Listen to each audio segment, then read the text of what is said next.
Good morning everyone सम्पूर्णमा यहाँ इटरीको अवस्थालाई हजुरहरूलाई यसो देखाउन गइरहेको छु। विशेष गरी म इटरी चौकभन्दा अलिकता पश्चिम पूर्वपट्टि छु। इटरीमा अहिले दृश्य लागिरहेछ अनि हजुरहरूकोतिर कस्तो छ के छ हैन। अहिले म यहाँनिर काम गर्न आइरहेको छु।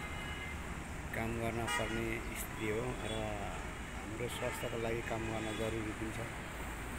जब हामी काम गर्दैनौँ भने हामीलाई चल्न पनि गाह्रो हुन्छ र अर्को कुरो हाम्रो हर्क साम्पाङको भनाइअनुसार श्रम नगरी चाहिँ विकास हुँदैन अथवा आफ्नो समस्यालाई समाधान गर्न सकिन्न।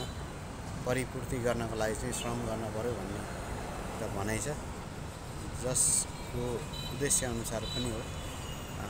एउटा सामाजिक रूपमा काम नगरे पनि आफ्नो व्यक्तिगत जीवनको लागि पनि काम गर्न जरुरी छ र सामाजिक रूपमा पनि काम गर्न जरुरी छ।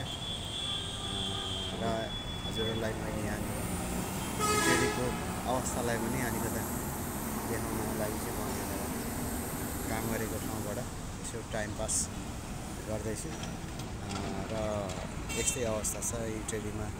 अलि धेरै दृश्यको प्रकोप परिरहेछ। यो चाहिँ तालतलय जाने बाटो हो, उत्तरपट्टि जाने बाटो हो। यस्तो धन्यवाद।